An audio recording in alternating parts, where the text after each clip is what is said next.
안녕하십니까. 신천지 교리 반증 시간입니다. 오늘은 신천지에서 자주 사용하는 마태 8장 11절과 12절의 말씀입니다. 그래서 나라의 본 자손과 천국에 앉은 자의 정체라는 주제를 가지고 같이 알아보도록 하겠습니다.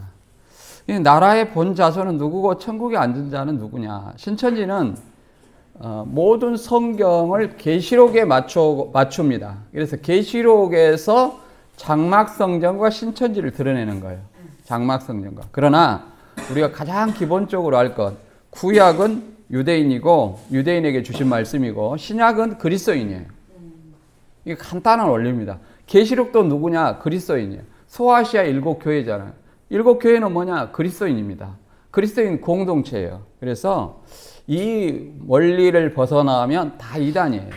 이 원리를 벗어나면 다 이단이에요. 그래서 본문에서 나라의 본자손은 누구며 천국에 앉은 자는 누구냐. 우리가 이걸 생각해야지 여기서 확대해가지고 계시록에 가서 나라의 본자손은 장막성전이고 천국에 앉은 자는 신천지다. 이런 논리로 해석하는 것이 신천지인데 이거는 완전히 왜곡이다.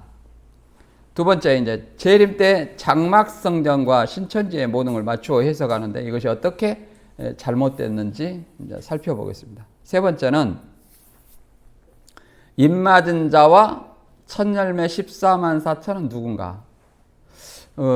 사실은 입맞은 자는 그리스도인입니다. 신약에 이제 그 서신서에 입맞은 얘기를 에베소서 1장 13절에 얘기를 하고 있습니다. 복음을 믿는 자가 입맞았다. 복음을 믿는 자가 입맞은 자예요. 그 사람이 14만 4천이에요. 상징수죠. 그러나 이 인을 입맞은 것과 이 14만 4천을 재해석합니다. 신천지는. 어떻게? 이만희 입에서 나오는 계시록의 말씀을 생각과 마음에 기록한 것이다.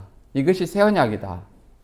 이제 이런 어떤 논리로 해석하는데 이건 완전히 잘못된 것이다. 그래서 모든 신구약 성경을 구약 성경은 신약의 초림 때에 맞추고 신약 성경은 재림 때에 이루어진다 해가지고 계시록에 포커스를 맞춰서 계시록에서 기독교를 장막 성전과 동일시합니다. 대표 장막이다 이렇게 얘기를 하고 그 다음에 장막성전의 7사람을 길예비 사자로 설명하여 이만희가 있는 신천지를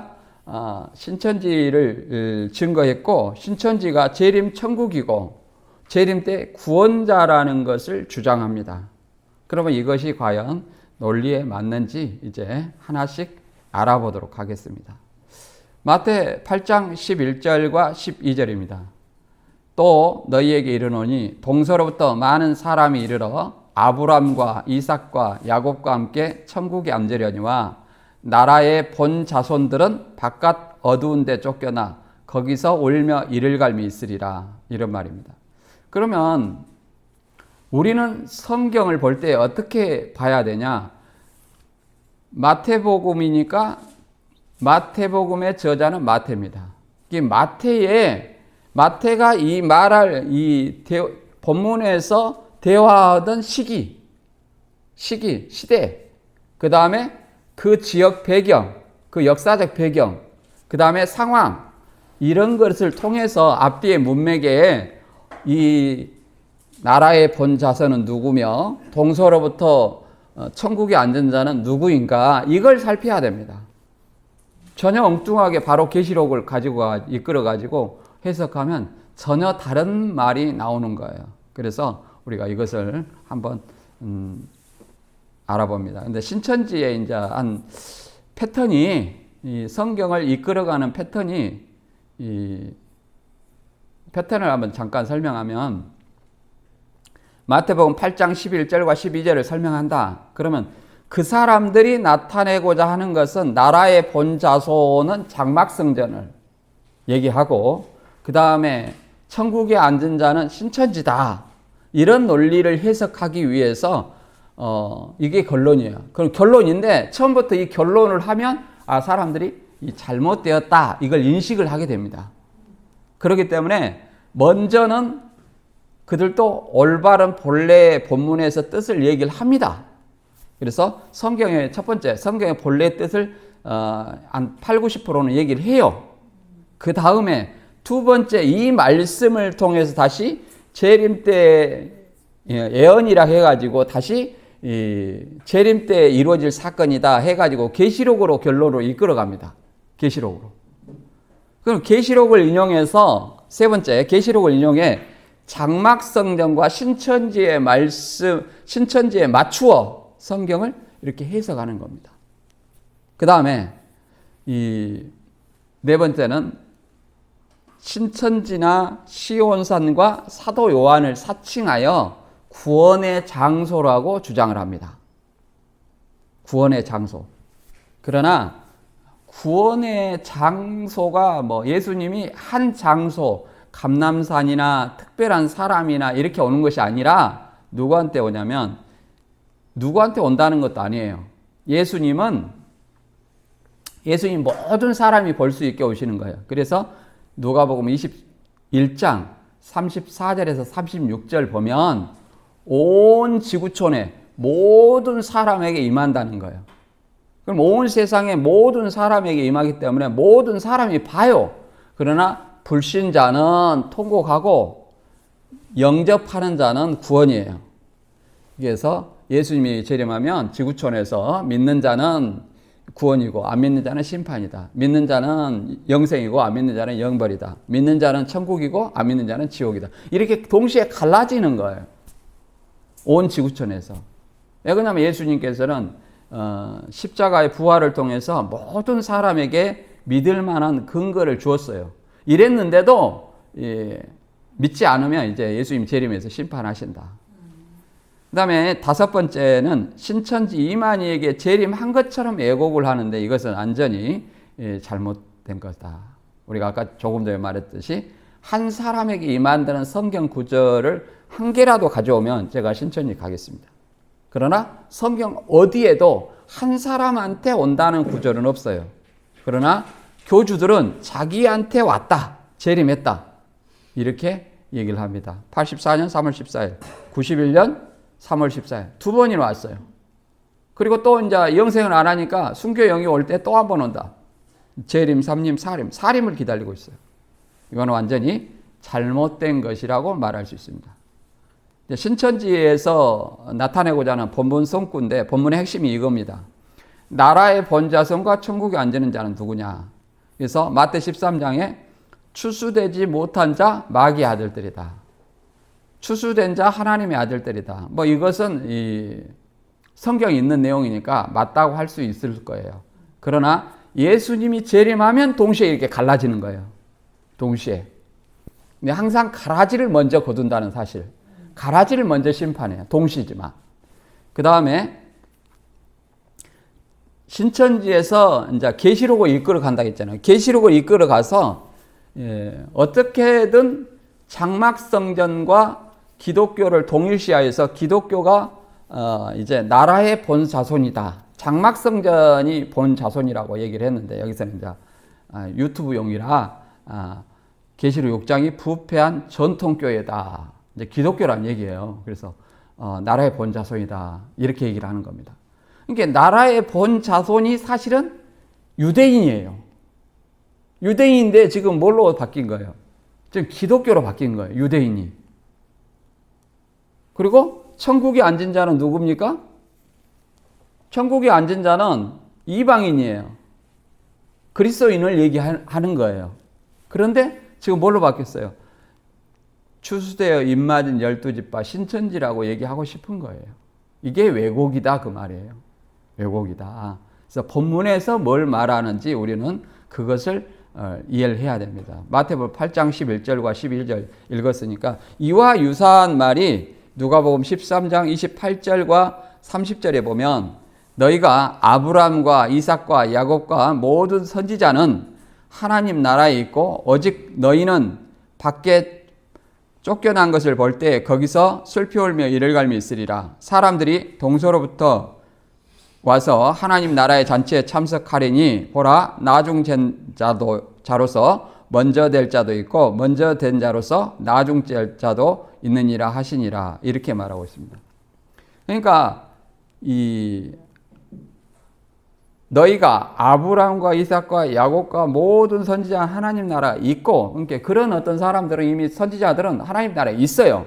그리고 너희는 그러면 이 누가복음에서 예수님이 너희라고 지칭하는 사람들은 누구냐 이 말이에요. 이 너희가 밖에서 쫓겨나는 본 자손이라는 거예요. 그러면 이 너희는 누굽니까? 유대인이에요. 유대인. 그리고 사람들이 동서로부터 와서 하나님 나라에 참석한다는 거예요. 유대인 외에 이방인들을 얘기하는 거예요. 동서로부터 많은 사람이 하나님 나라에 참석한다는 거죠. 이렇게 이제 하나님 나라에 참석을 해도 나중 된 자도 먼저 될 자도 있고 먼저 된 자로서 나중 될 자도 있다 이렇게 얘기를 합니다. 신천지에서는 이걸 어떻게 이런 먼저 된 자 나중 되고 나중 된 자 먼저 된 자 이 말을 사용을 못했어요. 언제까지 사용 못했냐? 적어도 제가 2011년에 나왔는데 제가 있을 때까지는 사용을 못했어요. 왜 그랬냐? 그때까지는 14만 4천 숫자가 차고 나중에 흰무리가 몰려온다고 그랬어요. 마태 25장 열처녀의 비유를 들어서 14만 4천이 차면 문 닫는다고 그랬어요. 선착순이다. 선착순 하고 있는데 14만 4천을 열심히 채우고 있는데 거기다가 먼저 된 자 나중 되고 해버리면 이게 축을하고 와서 14만 4천 모이려고 이렇게 올인하고 학교 직장 때려치고 하고 있는데 먼저 된 자 나중 되고 해버리면 끝나버리는 거예요. 지금은 2014년 3월 14일 9월 17일 시한부 불발이 되고 나서 곧 이룬다고 하면서 14만 4천이 채워져 있다. 그러나 누군지는 모른다.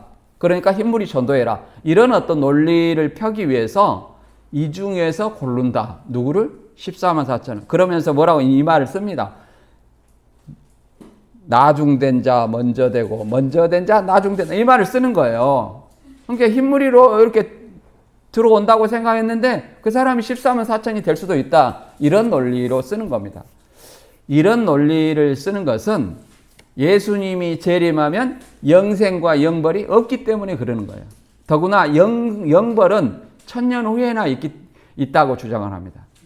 예수님이 오시면 영생과 영벌로 갈라지면 자, 믿는 자는 영생, 안 믿는 자는 영벌이 있어요. 더 이상 전도할 사람이 있습니까? 없습니까? 없죠. 없는데 어떻게 흰무리를 전도하겠어요? 그러니까 이런 어떤 성경의 왜곡된 해석이 흰무리를 모은다 이렇게 주장을 하는 거예요. 그러나 성경의 흰무리는 흰 옷을 입었다 그러면 이겼다는 거예요. 이긴 자는 순교자를 얘기합니다. 천상교회 성도를 얘기하는 거예요. 그래서 이제 하나씩 알아보겠습니다. 첫째, 나라의 본자손은 누군가? 나라의 본자손은 유대인인데 여기를 이제 누구로 왜곡을 하냐면 기독교로 바꿉니다. 유대인의 특성은 뭐예요? 예수님을 안 믿는 사람이에요. 그러나 기독교, 영적 이스라엘은 예수님 믿는 자예요. 그러니까 나라의 본자손이 될 수가 없는 거예요. 쫓겨나는 나라의 본자이 될 수 없는데 이렇게 주장을 합니다. 그래서 여기 보면 이미 결론에 실체에 답해가지고 나라의 본자손, 부패한 전통교회, 천국에 앉은 자는 추수되어 입맞은 12지파, 신천지라고 이렇게 얘기해 놓은 거예요. 그래서 하나님과 천사가 예수님과 함께 하심을 믿은 백부장 이렇게 하고 이 마태 8장 11절과 12절의 내용이 이제 백부장과의 대화의 내용을 설명을 하는 겁니다. 그 사람들도 알아요. 앞뒤 문맥을 우리가 찾고 강조하니까 이제 업데이트를 하는 거예요. 그래서 본문을 설명해요. 그래서 살짝 왜곡을 한다. 그걸 아시기 바랍니다. 그래서 이제 이것을 나라의 본자손은 이제 유대인이고, 그 다음에 동서로부터 많은 나라에 와서 천국에 앉은 자는 백부장과 같은 이방인을 얘기한다. 이걸 설명해요. 이 신천지인들이. 백부장은 이방인이잖아요. 설명을 해요. 그래서 설명을 하면서 이렇게 이게 이를 갈미 있으리라. 나라의 본자손들은 바깥 어두운 데 쫓겨나 울며 이를 갈미 있으리라. 예언이구나. 예언은 뭐다? 계시록이다. 그래갖고 계시록으로 바로 점프를 합니다. 점프를 해서 요한계시록 6장 12절과 14절이 인용을 해서 이제 기독교의 종말이다 이렇게 얘기를 합니다. 그 말도 좋아요. 그러면 기독교가 종말이 됐냐 이 말이에요. 없어졌냐 이 말이에요. 안 없어졌잖아요. 안 없어졌으면 신천지가 등장하지 않아야 되는데 기독교가 없어지지 않았는데도 신천지가 등장하잖아요. 말이 안 되죠? 6장 다음에 7장이다. 좋아요. 6장의 실체가 기독교라면 기독교가 없어지고 나서 7장에 신천지 12지파가 존재해야 되잖아요.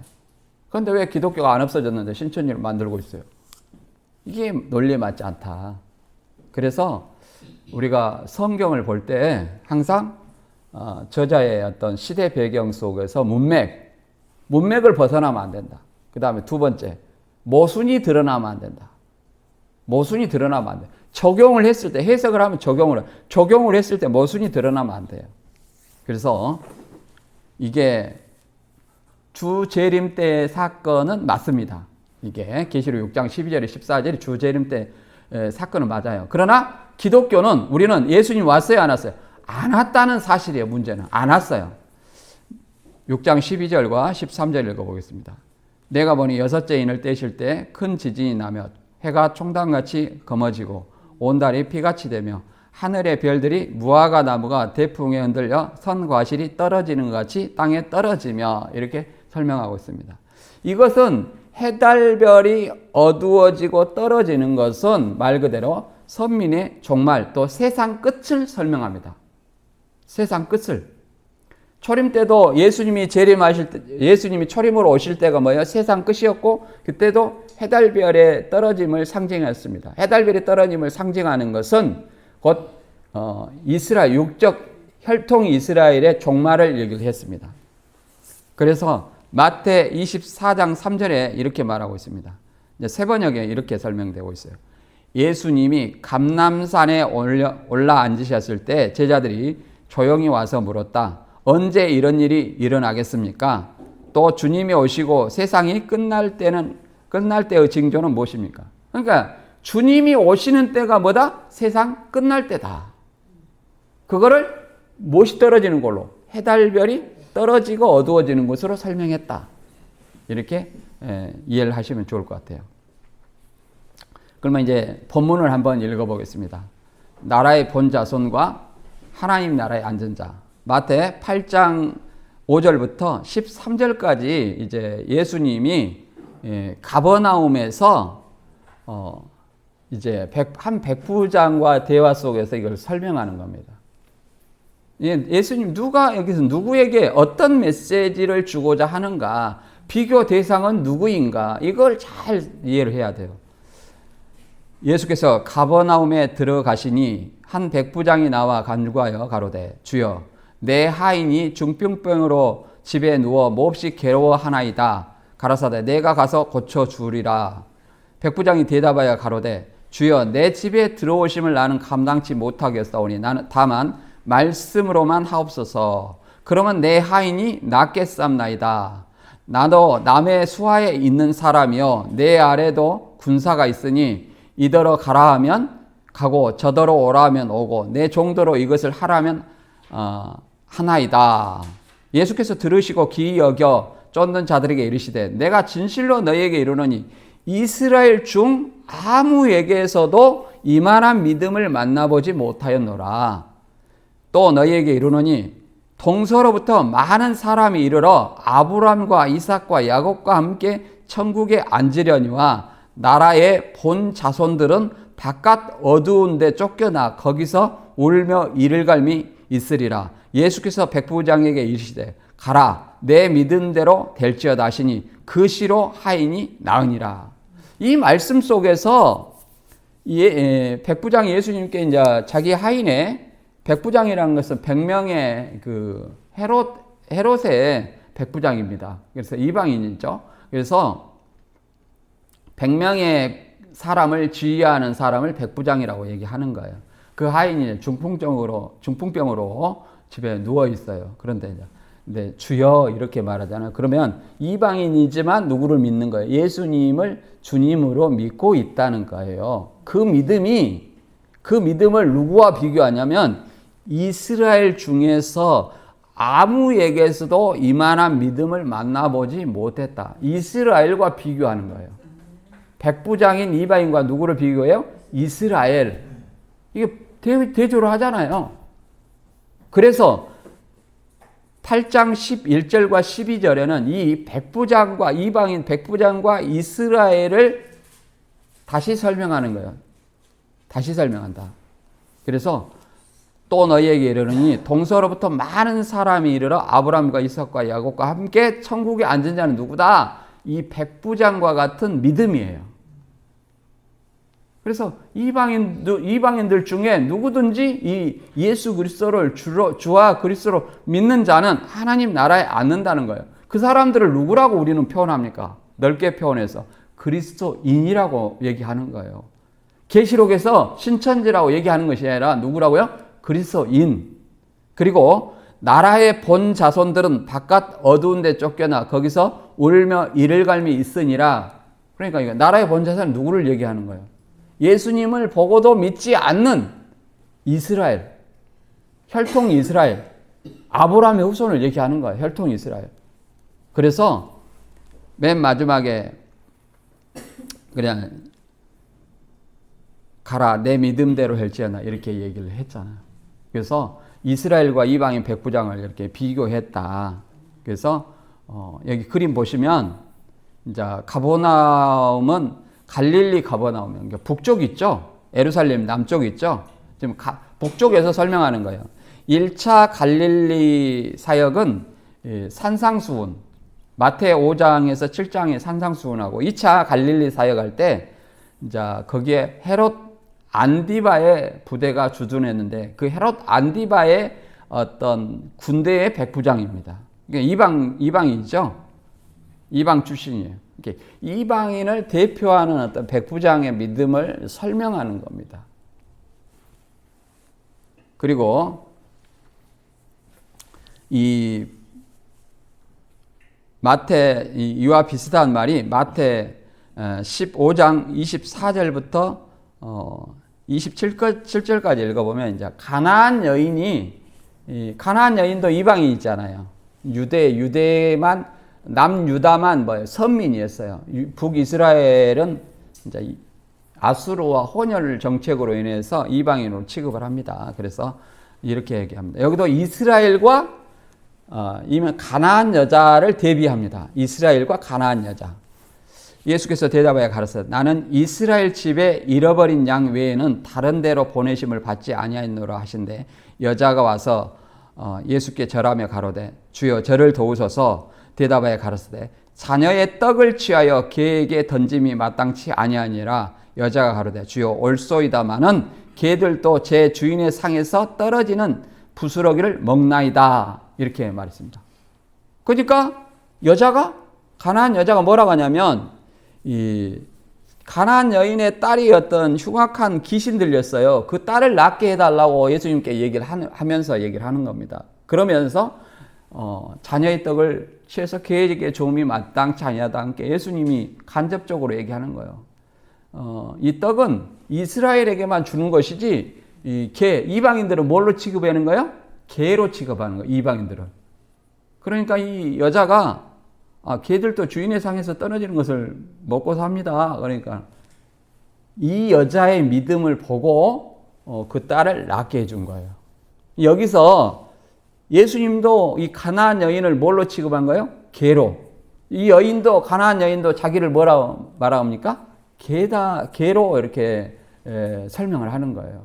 여기서 가나안 여인은 뭐예요? 이방인인데 여기는 개로 취급을 했죠. 그리고 이스라엘. 이렇게 대조한 것을 볼 수 있습니다. 그래서 다시 한번 얘기하지만 나라의 본 자손은 이스라엘에 위해서 왔지만 예수님이 왔지만 그 혈통 유대인이 예수님을 믿었어요? 안 믿었어요? 안 믿었다. 안 믿었다. 그래서 나라의 본 자손은 바깥 어두움에 심판받는다는 거예요. 너희는 하나님 나라를 빼앗기고 그 다음에 천국에 앉은 자는 동서로부터 많은 사람이 아브라함과 이삭과 야곱과 함께 천국에 앉는다는 것은 이방인을 얘기하는 거야. 백부장이나 가나안 여인과 같은 이방인 중에서 예수님을 믿는 자. 그런데 이것을 확대 해석하면 나라의 본 자손이 기독교로 확대 해석을 합니다. 신천지는 영적 이스라엘이다. 기독교가 나라의 본 자손으로 이제 바깥 어두운데 쫓겨난다. 기독교.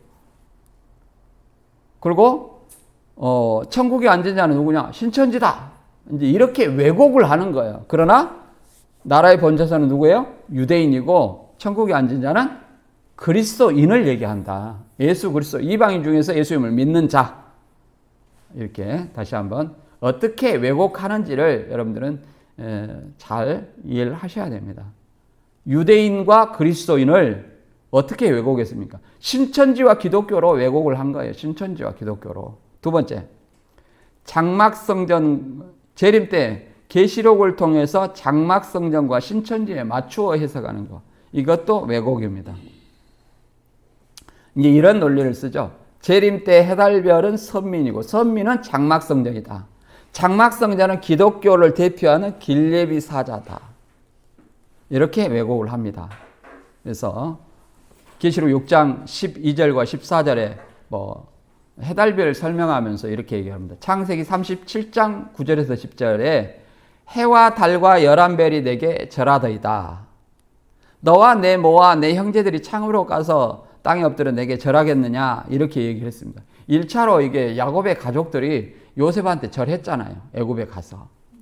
그러나 이제 이것이 이스라엘을 상징하는 말로 해석될 수도 있어요. 그러나 해달별이 무조건 이스라엘이라고 말하는 것은 맞지 않다.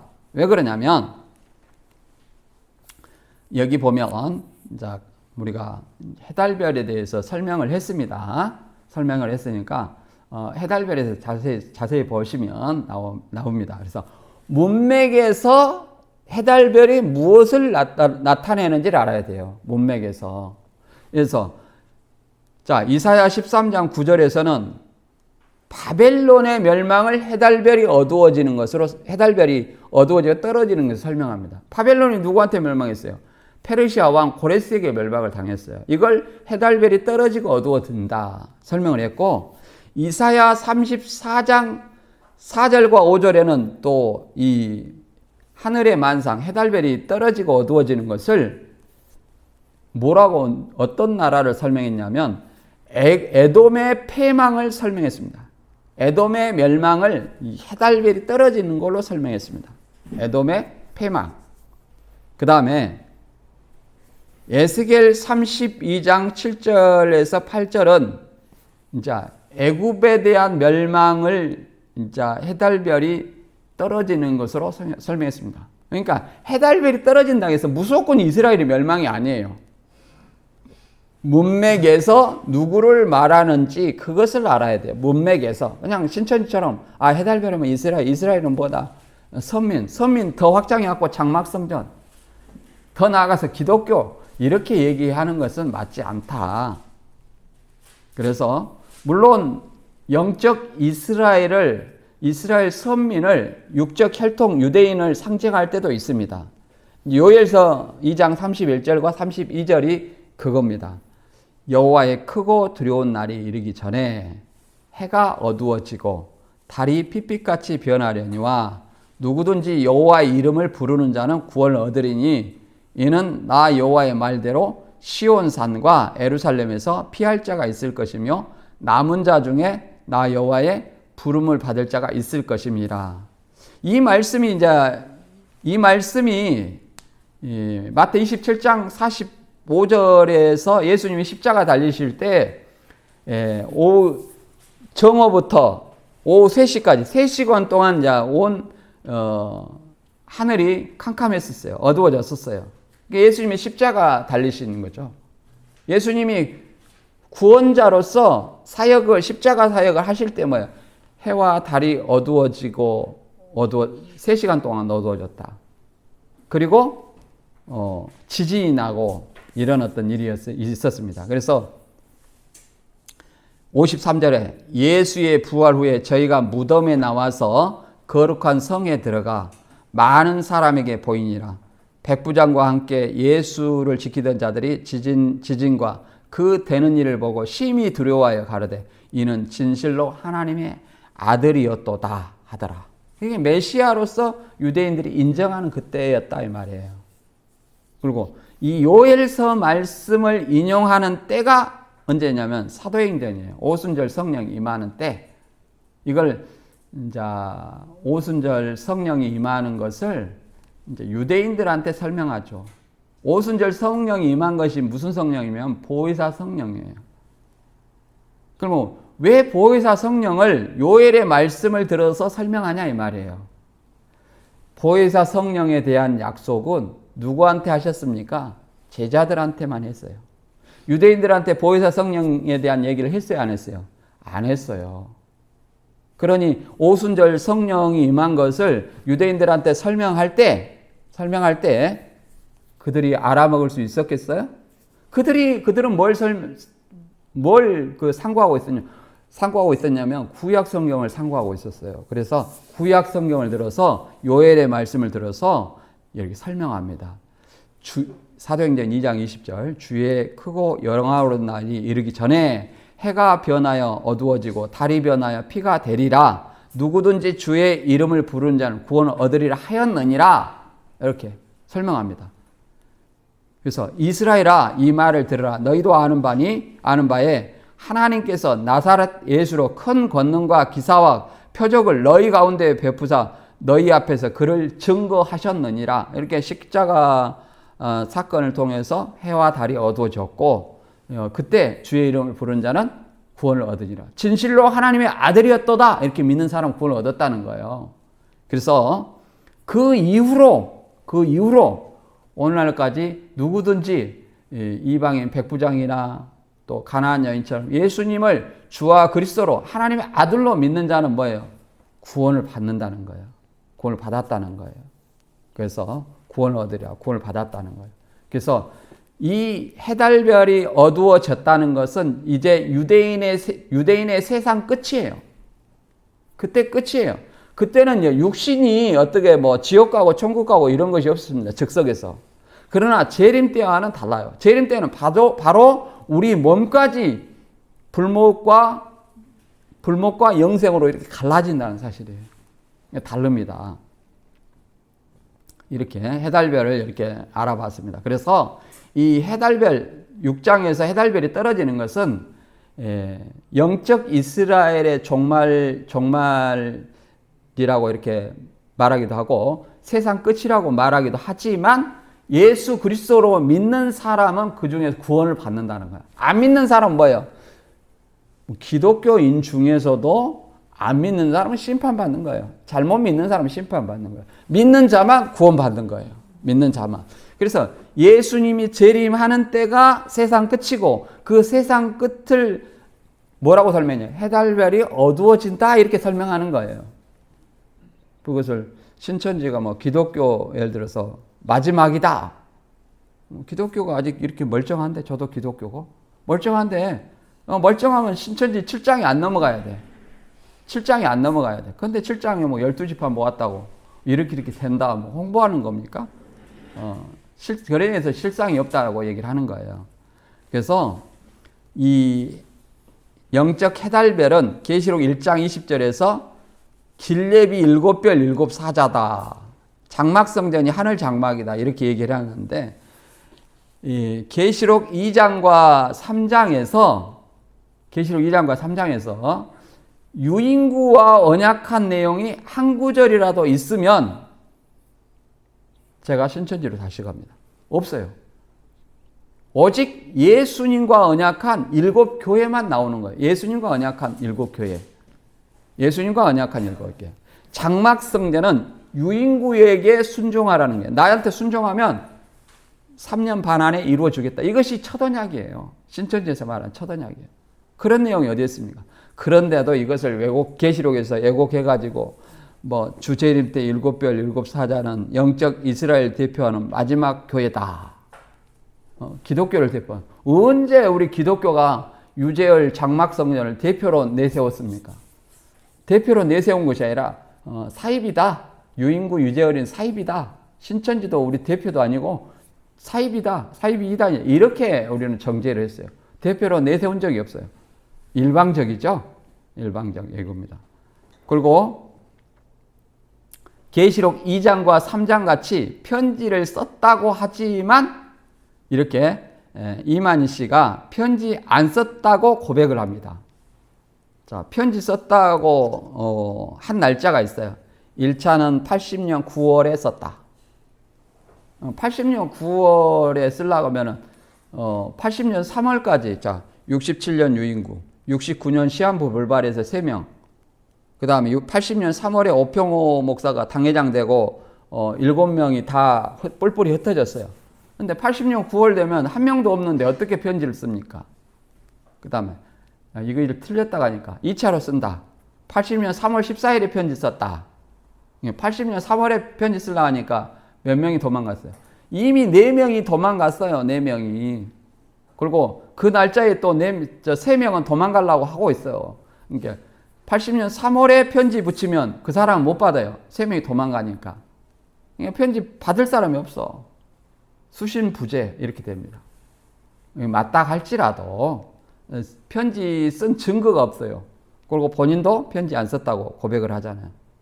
그리고 이제 마지막 3차 바뀐 내용이 뭐냐면 79년에 편지 썼다. 79년에 써도 몇 명이 없어요. 자, 4명이 이미 도망갔습니다. 유재열은 75년에 감옥 갔고 4명이 도망갔어요. 5명이 지금 없습니다. 근데 받아보는 사람은 몇 명이어야 돼요? 7명.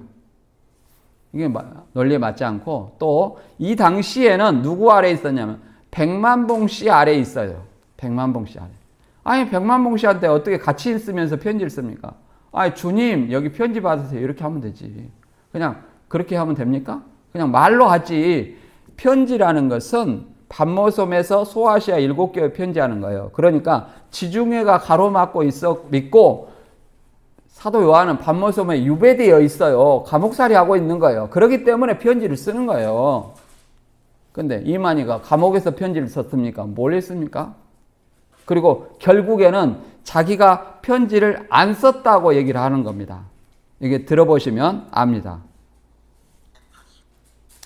그 다음에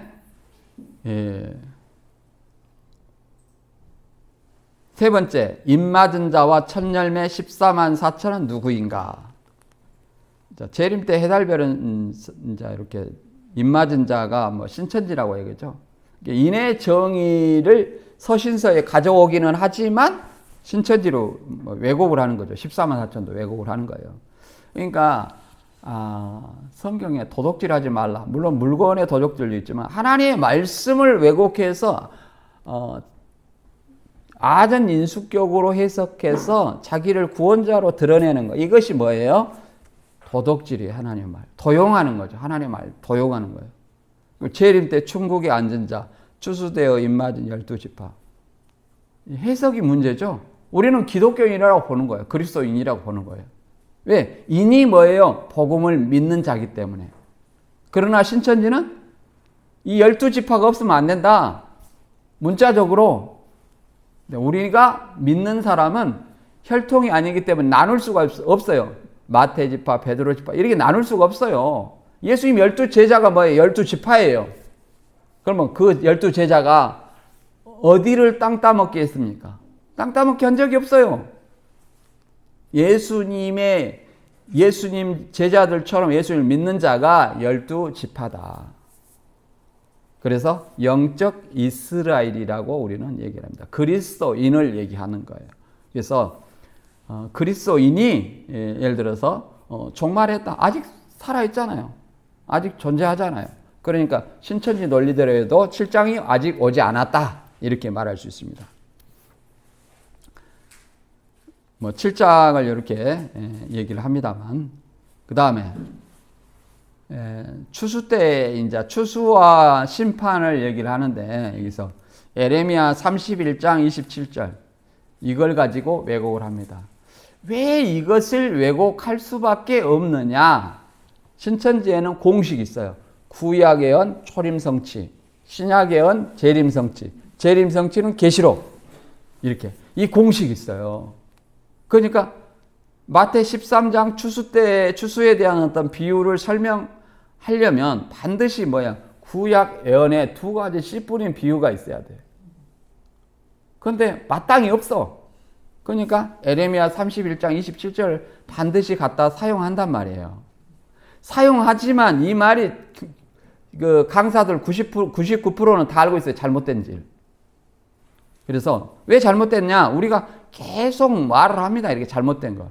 그래도 계속 이 말을 사용할 수밖에 없는 것은 구약의 언 초림성취. 이 초림 마태 13장에 상응하는 구약 예언을 찾지 못했어요. 그 사람들이. 이게 성경을 공식으로 보니까 이렇게 문제가 되는 거예요. 그러면 에레미야 31장 27절이 어떤 것이 왜곡됐냐?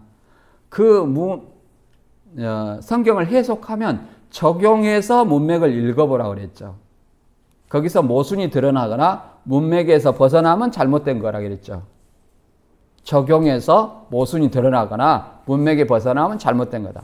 그러면 여호와께서 가라사대 보라 내가 사람의 씨와 짐승의 씨를 이스라엘 집과 유다 집에 뿌릴 날이 이르리니 이렇게 말하고 있습니다. 그러면 사람의 씨가 진리고 짐승의 씨가 비진리다. 그러면 보라 내가, 그러면 내가는 누굽니까? 여호와예요. 하나님이 진리와 비진리를 이스라엘 집과 유다 집 뿌린다. 하나님이 비진리는 거짓말인데 하나님이 거짓말을 뿌린답니까? 하나님은 거짓말 하실 수 없는 분인데 그럼 모순이 드러나요? 안 드러나요? 드러난다. 그러면 이 뜻이 아니라는 거예요. 그러면 우리가 이것에 대해서는 잘 아니까 이거는 뭐냐면은 사람의 씨와 짐승의 씨를 뿌린다는 것은 유전학적인 씨로 포로 후에 에레미야 31장 읽어보면 포로 기한 후에 사람과 짐승을 많게 해주겠다 그 말이에요. 바벨론 전쟁으로 인해서 포로 될 때 사람과 가축이 없어지잖아요. 그래서 멸망을 시켰지만 포로 기한 후에 사람과 가축의 수를 많게 해주겠다 그런 뜻이에요. 유전학적인 씨입니다.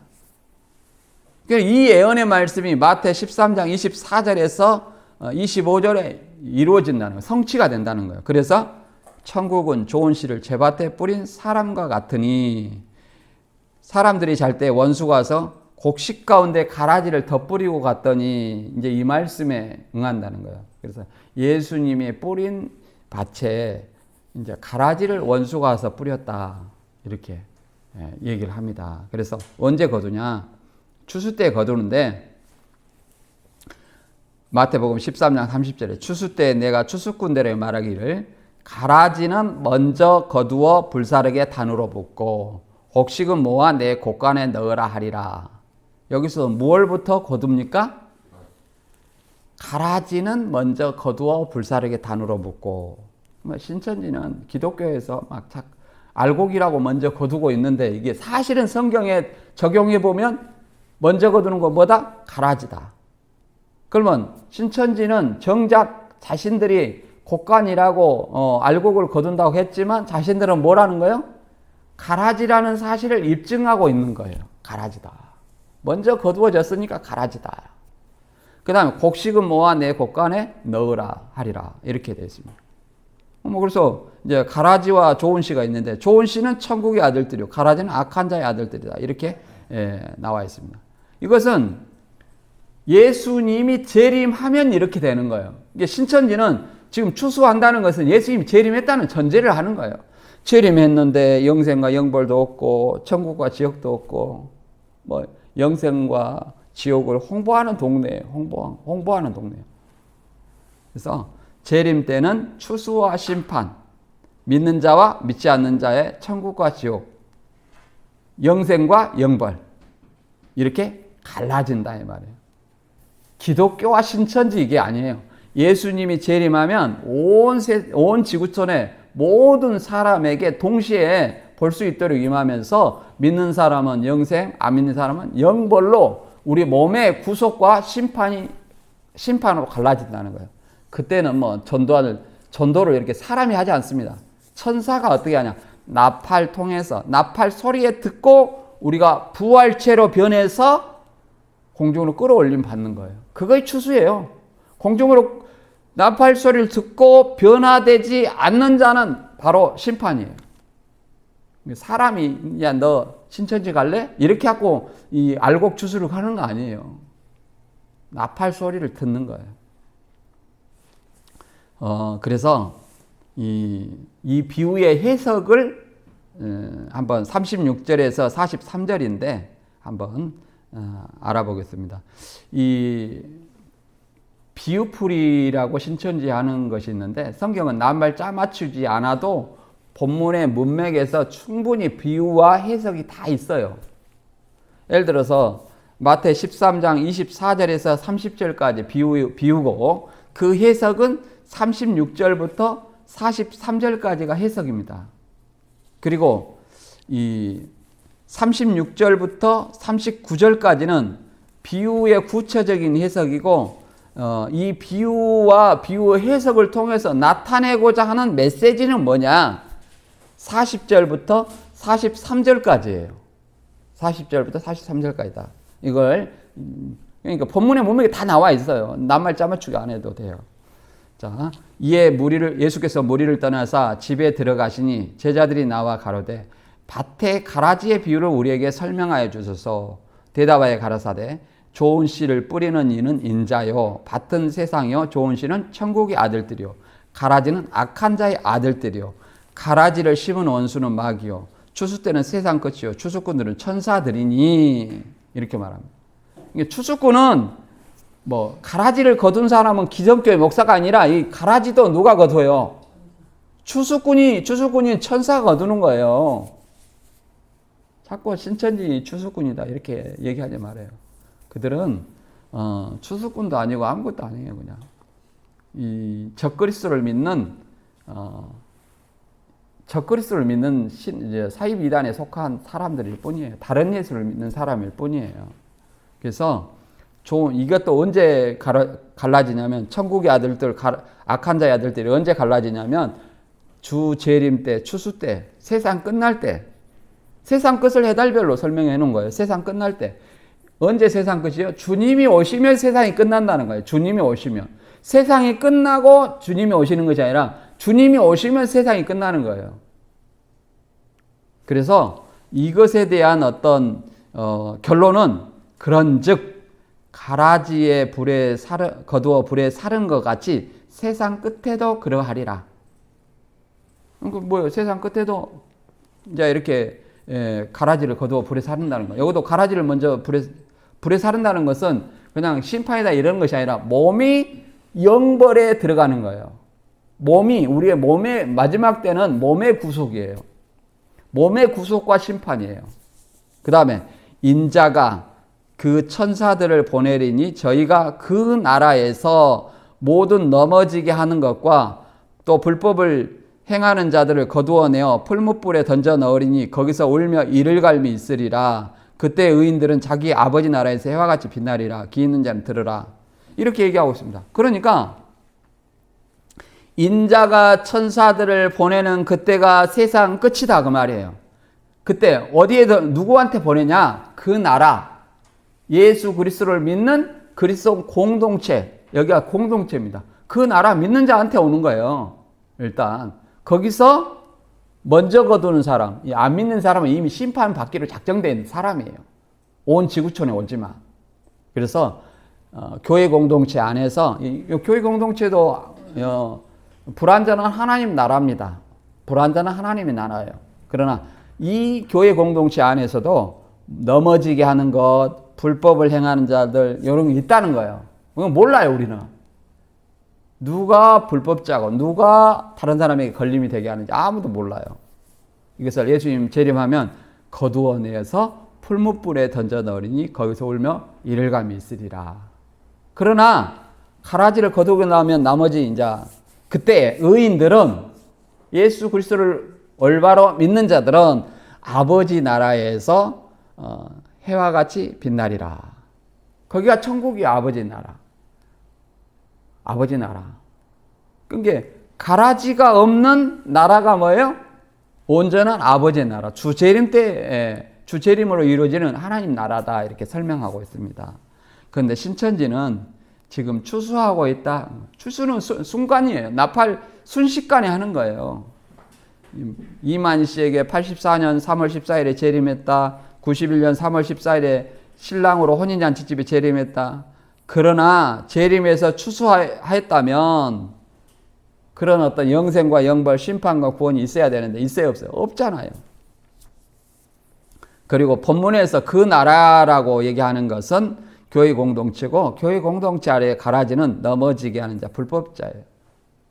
그리고 그러니까 항상 교회 안에는 올바로 믿는 자와 위선자가 같이 공존하는 나라다.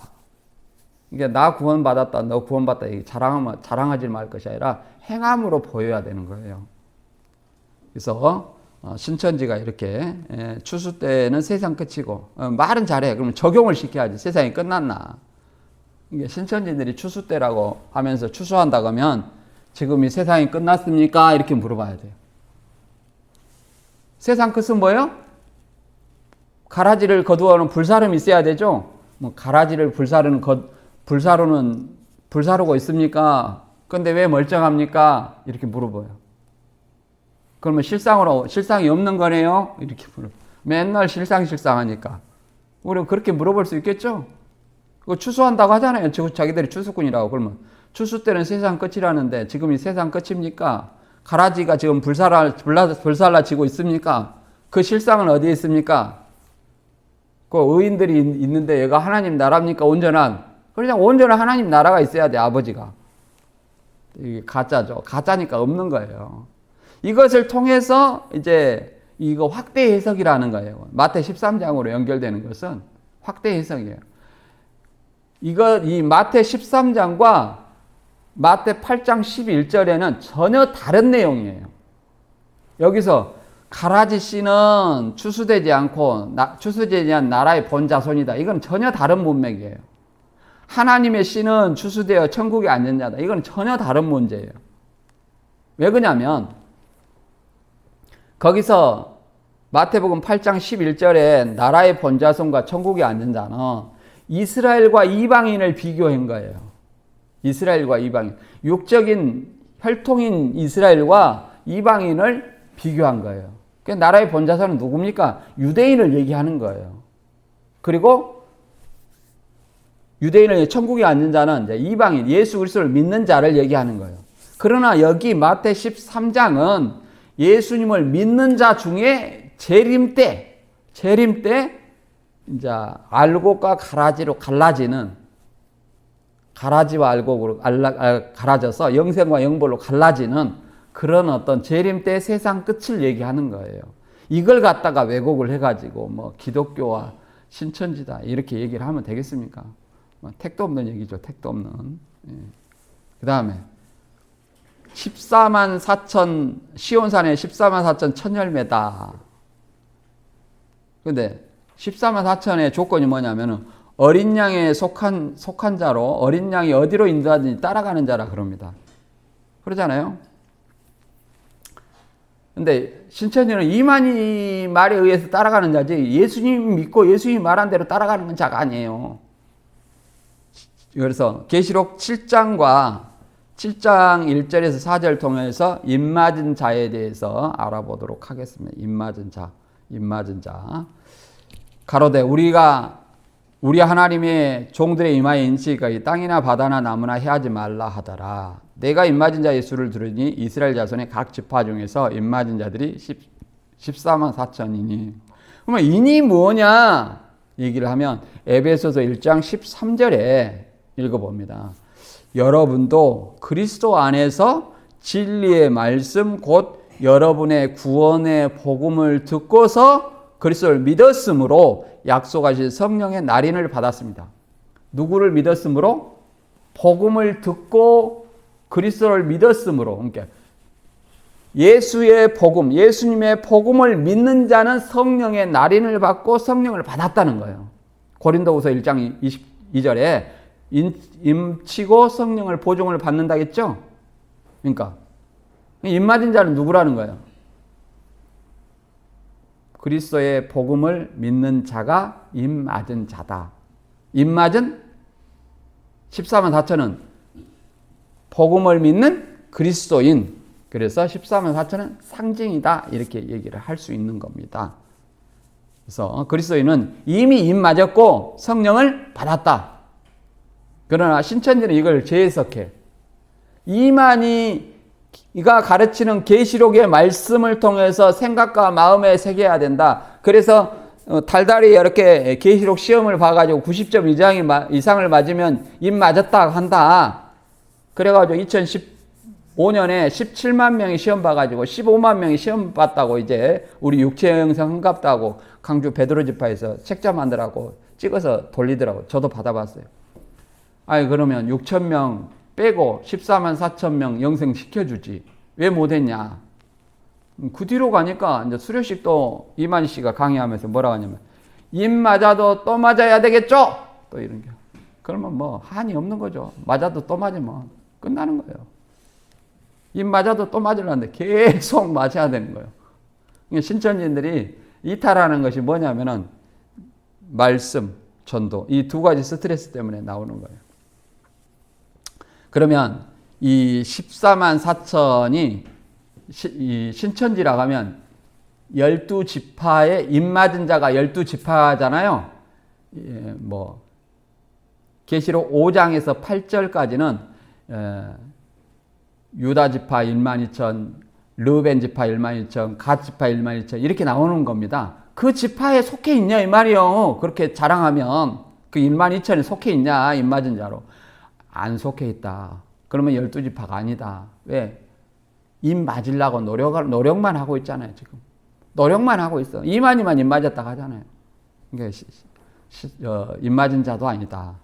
그리고 계시록 14장에 14만 4천은 사람 가운데서 구속을 받은 자예요. 14장 3절에 보면 새 노래를 부르니 땅에서 구속함을 얻은 14만 4천인 밖에는 능히 이 노래를 배울 자가 없더라. 이렇게 구속받은 거예요. 그러면 구속은 언제 되느냐? 누가복음 21장 27절. 물론 예수 그리스도를 믿음으로 예수님의 피로 구속이 됐습니다. 그러나 이 구속과 예수님의 재림할 때 구속은 좀 달라요. 누가복음 21장 27절과 28절 보면 이렇게 되어 있습니다. 그때 사람들이 인자가 구름을 타고 능력과 큰 영광으로 오는 것을 보리라. 이런 일이 되기를 시작하거든 일어나 머리를 들라. 너희 구속이 가까웠느니라 하시니라. 예수님이 재림하면서 누구를 구속해요? 입 맞은 그리스도인들을 구속한다. 그들이 뭐예요? 14만 4천. 이게 계시록 14장의 내용입니다. 그들은 하나님과 어린 양에 속한 자이기 때문에 어린 양이 어디로 인도하는지 따라가는 자지 이만희가 인도하는 대로 따라가는 건 아니다. 그래서 계시록 1장 5절 6절 5장 9절 10절 이렇게 예수님의 피로 산 나라와 제사장 잘도 인용하고 있네. 예수님의 피로 샀다는 거예요. 이게 이만희 피가 아니다. 이거 잘 읽어야 돼요. 이만희 피입니까? 예수님 피입니까? 예수님 피다. 그러면 이 구절 인용해갖고 우리 신천지이다 이렇게 얘기하면 안 돼요. 신천지는 이만희 피로 구속돼야 돼요. 우리 그리스도인들은 누구 피로? 예수님의 피로 구속된 사람들이에요. 그래서 사람들을 피로 사서 하나님께 들으시고 저희로 우리 하나님 앞에서 나라와 제사장을 삼으셨다. 예수님의 피로, 이것은 예수님의 피로 산 사람들은 신천지인들이 아니라 그리스도인들이다. 그 다음에 더 나아가서 계시록 7장 14절에 어린 양의 피에 씻은 인물이, 자, 이것도 마찬가지예요. 누구 피예요? 예수님의 피다. 예수님 피로 씻었어. 이만희 피로 씻은 것이 아니에요. 자꾸 이걸 생각해야 됩니다. 씻어 14절에 이는 큰 환난에서 나오는 자들인데 어린 양의 피에 그 옷을 씻어 희겠다. 그러면 어린 양의 피는 뭡니까? 십자가의 대속을 얘기해요. 대속으로 뭐가 깨끗해졌습니까? 우리 죄가 깨끗해졌다는 거예요. 죄가 사함받았고 그 대속을 믿음으로 우리는 구원받았다는 거예요. 그래서 환란에서 나왔다 그러면 환란에 더 이상 속하지 않았다 그 말이에요. 요한복음 16장 33절에는 이렇게 말합니다. 예수님이 너희가 세상에서 환란을 당하나 담대하라. 내가 세상을 이겼노라. 세상에서는 뭐라는 거예요? 환란을 당하나. 그러면 이 어린 양의 피로 씻은 흰 옷 입은 무리는 이 세상 사람이에요? 천상교회 사람이에요? 우리 세상에서는 환란을 당합니까? 안 당합니까? 당할 수 있죠? 당하기도 하고 뭐 계시록 당시에는 박해와 핍박을 이렇게 환란이라고 얘기합니다. 그래서 이 세상에 사는 동안에는 우리는 환란 속에서 살 수밖에 없어요. 이 환란을 벗어난다는 것은 어떤 의미냐? 죽는다는 거예요. 그래서 환란에서 나왔다 그 말은 환란 속에 있지 않고 천상교회다 이 말이에요. 죽었다 이 말이에요. 그래서 이 어린 양의 피에 씻어 그 옷을 희게 했다는 것은 이긴 자에게 흰 옷을 준다겠고 또 다 나아가서 순교자들에게 뭘 준다겠어요? 흰 두루마리를 줬죠. 따라서 이것은 천상교회 성도를 얘기를 한다. 이 마지막으로 이제 신천지가 이것도 얘기를 해놔서 제가 마지막으로 정리한 겁니다. 하나님 나라의 잔치에 참여할 자격. 하나님 나라 잔치는 뭐냐면 마지막 재림 때 있어지는 잔치가 하나님 나라 잔치예요. 자, 이것이 논리에 맞는지 한번 잘 보세요. 하나님 씨로난 자가 신천지냐? 신천지는 이만희 씨로난 자다. 베드로전서 1장 23절에는 하나님의 말씀으로 거듭난 자 누구예요? 그리스도인. 그 다음에 추수된 자. 신천지는 추수됐다고 하나 이만희를 믿기 때문에 지금 가라지를 꽁꽁 묶고 있어. 그거는. 우리는 마태 13장 재림 전이기 때문에 추수와 심판이 아직 존재하지 않아요. 영생과 영벌의 실상이 존재하지 않아요. 예수님 오기 전이에요. 아직 안 왔어요. 오면 뭐예요? 추수와 심판, 영생과 영벌 이것이 존재해야 돼요. 이거 동시에 갈라져야 돼요. 그래서 추수되지 않았다. 입맞은 자.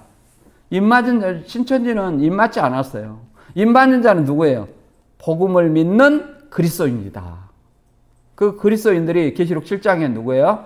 14만 4천으로 상징을 되고 있죠. 입맞은 자가 누구라고요? 복음을 믿는 그리스도인이 입맞은 자고 성령을 받은 자다.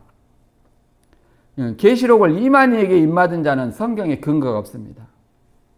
서로 이만희 씨의 말이 맞다 할지라도 성경에는 근거가 없고 인을 한 번만 치면 되지 계속 맞아도 또 맞아야 되겠죠 하면 이제 더 이상 끝났다. 그리고 12지파에 자기들은 소속이 됐다고 하는데 자 계시록 7장에 입맞은 12지파 1만 2천에 속해야 이게 12지파라고 말할 수 있는 거예요. 구체적으로 나오잖아요. 유다 지파에 입맞은 자가 1만 2천, 루벤 지파에 입맞은 자가 1만 2천, 갓 지파 중에 1만 2천이 이렇게 나오잖아요. 그러면 입맞은 자가 12지파 1만 2천이라는 거예요. 1만 2천씩. 그러면 입 맞았냐? 안 맞았다. 달마다 시험 보잖아요. 계시록.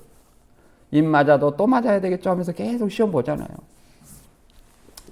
한 번이라도 합격증을 받아봤습니까? 못 받았습니까? 우리가 어떤 시험을 보면 시험 공부를 열심히 하고 합격증 받으면 더 이상 그 시험을 볼 필요 있어요? 없어요?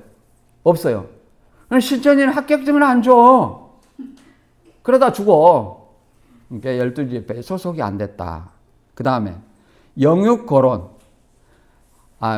등과 기름, 예복 준비해야 된다고 하는데 신랑이 왔으면 준비할 필요가 없어요. 신랑이 왔으면. 84년 3월 14일. 91년 3월 14일. 신랑 두 번이나 왔으면 준비할 필요 없고, 그리고 신랑이 순교여행하고 1대1 아니에요. 구약의 신랑은 하나님, 신부는 이스라엘. 신약의 신랑은 예수님. 신부는 누구예요? 그리스도인. 천상교회가 신부예요. 천상교회. 거룩한 성 새 예루살렘이 신부라고 얘기하잖아요. 우리가 또 신부로서 처녀로서 정결한 처녀로서 준비를 하고 있는 거고 순영이가 신랑이 아니라는 사실을 우리는 다시 한번 알아야 돼요. 저도 신천지에 있을 때는 순영이 신랑이고 순영이 누구냐? 거룩한 성 새 예루살렘이다. 그래갖고 새 예루살렘은 신랑이다 이렇게 생각했는데 성경을 자세히 읽어보니까 계시록 21장 9절에 보니까 내가 어린 양의 안에 곧 신부를 내게 보이리라 하고 거룩한 새 예루살렘을 보여주는 거예요. 신부라고 분명히 말하고 있는 거예요. 그래서 신천지에 맞추어 왜곡하는 것은 계시록 22장 18절과 19절의 말씀에 제하고 더한 자로 저주와 생명나무와 거룩한 성에 참여할 수 없다. 신천지에 맞추어 해석하는 것은 재림했다고 하나 정작 재림한 증거나 실상이 없다. 영생과 영벌이 있어요, 없어? 없다. 이렇게 그림 보면 영생과 영벌로 예수님 재림하면 동시에 갈라지는데 없다. 그리고 예수님은 어떻게 오냐? 다시 한번 읽어보면 누가복음 21장 34절에서 36절. 제가 신천지 교리반증하면서 이걸 많이 읽습니다. 나중에 이것도 이제 교리반증할 거예요. 신천지에서 업데이트를 합니다. 너희는 스스로 조심하라. 그렇지 않으면 방탕함과 술 취함과 생활의 염려로 마음이 둔하여지고 뜻밖의 그날이 덕과 같이 너희에게 임하리라. 이 날은 온 세상에 거하는 모든 사람의 임하리라. 이러므로 너희는 장차 올 이 모든 일을 능히 피하고 인자 앞에 서도록 항상 기도하며 깨어 있으라 하시니라. 아멘. 이거 뭡니까? 예수님이 언제 올지 몰라요. 그날과 시를 모르니까. 그러니까 방탕함, 술 취함, 생활의 염려로 마음이 둔하여지지 않도록 늘 조심하라는 거예요. 이렇게 한 사람들은, 이렇게 조심하지 않는 사람들은 예수님의 날이 덕과 같이 그들에게 임한다는 거예요. 덕과 같이 임한다는 것은 그들에게 멸망이 임하고 이 날은 온 지구상의 모든 사람에게 임한다는 거예요. 그러니까 예수님이 모든 사람이 볼 수 있다는 거예요. 그러니까 안 믿는 사람은 땅을 치며 애곡을 한다고 하잖아요. 땅을 치며 애곡을 한다. 그러나 항상 깨어 있는 사람은 인자 앞에, 예수님 재림하시는 인자 앞에 설 수 있다는 거예요. 예수님 앞에 설 수 있다. 저와 여러분은 항상 예수님 앞에 설 수 있는 자가 되길 바랍니다. 오늘 말씀은 여기서 마치고 다음 시간에 다른 주제로 찾아뵙겠습니다. 감사합니다.